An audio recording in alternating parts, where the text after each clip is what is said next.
Крыму убит высокопоставленный офицер флота. Мосфильм отправил на фронт танки. Сегодня среда, 11 ноября. Поставьте лайк, мы расскажем главное к этому часу. В центре Севастополя взорвался автомобиль. Он взорвал с водительской стороны. Вояк лежит.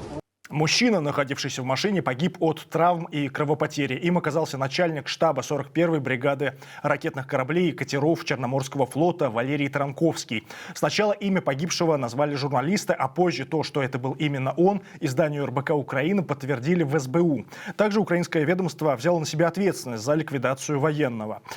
Там заявили, что Транковский был, цитата, военным преступником, который отдавал приказы на пуски крылатых ракет из акватории Черного моря по гражданским объектам в Украине. Конец цитаты.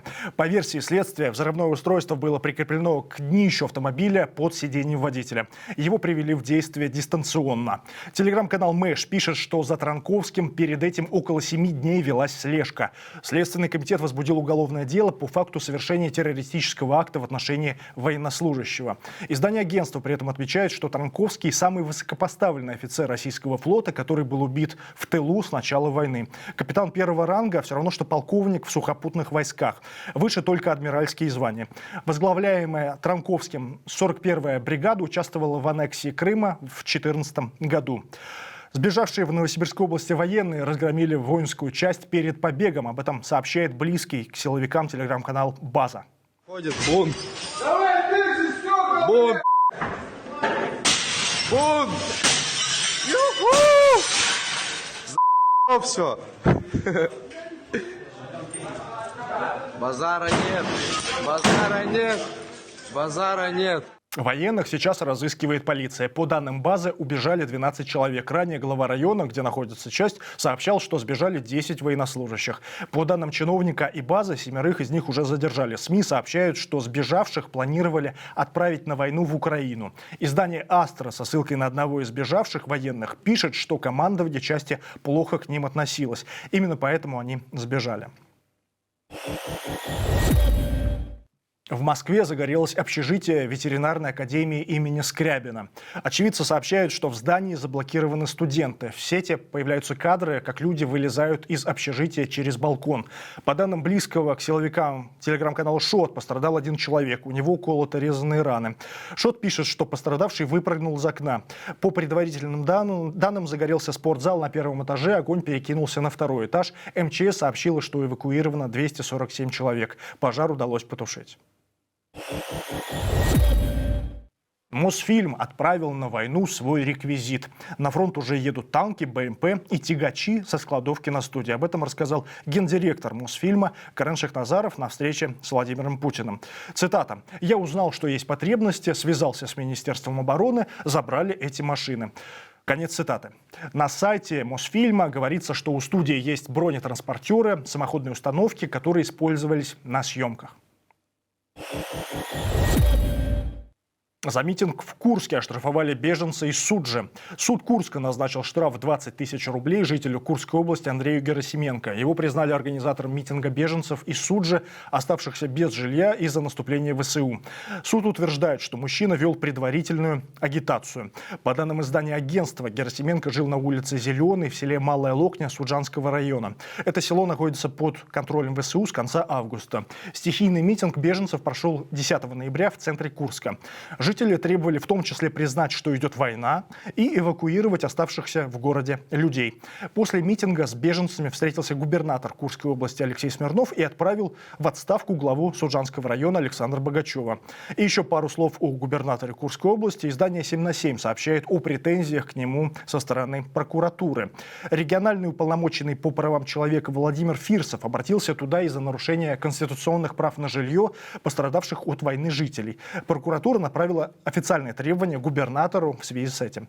Также сегодня глава Глушковского района Павел Золотарев признал случай мародерства в области. В его телеграм-канале появился пост об обсуждении проблемы с местной военной полицией.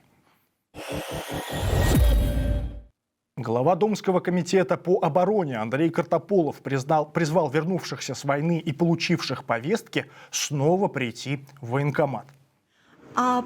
А что делать вот тем людям, которые пришли уже со СВО с медалями и получили повестку? Прийти в военный комиссариат, показать удостоверение на свои государственные и ведомственные награды и выписку о том, что они участники специальной военной операции. Их же все равно призовут на срочную. Когда спросили, что делать, я сказал, что делать. Заявление главы Комитета Госдумы вышло на фоне новостей из Читы. Там раненому и уволившемуся участнику боевых действий пришла повестка. Об этом пишет RTVI. Сам военком не нашел в этом никаких противоречий. Юлия Навальная дала интервью телеканалу «Дождь». Там она впервые прокомментировала расследование Максима Каца о связи Фонда борьбы с коррупцией с бывшими банкирами Сергеем Леонтьевым и Александром Железняком. Их обвиняют в краже денег клиентов Пробизнесбанка. Навальная назвала сотрудничество ФБК с экс-банкиром Железняком ошибкой. Процитирую ее слова. «Я хочу признать, что это была ошибка – входить в какие-то отношения с мутными людьми. При этом я хочу сказать спасибо Александру Железняку, который помог в сложной ситуации. И мне показалось, что он это сделал совершенно бескорыстно». Конец цитаты.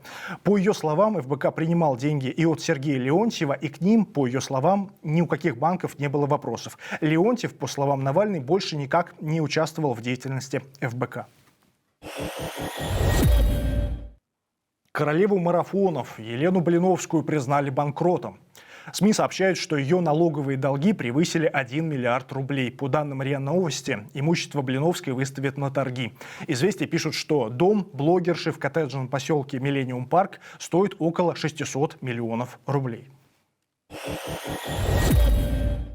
Умер журналист и ресторатор Алексей Зимин. Ему было 52 года, сообщает издание «Афиша». Причина смерти не уточняется. Телеграм-канал «Шот» пишет, что смерть Зимина стала неожиданностью для родных. Зимин был главным редактором журнала «Афиша», создателем «Афиша Еда» и главным редактором «Афиши Мир». Кроме того, он вел кулинарные программы на российском телевидении. В 2015 году Зимин переехал в Великобританию.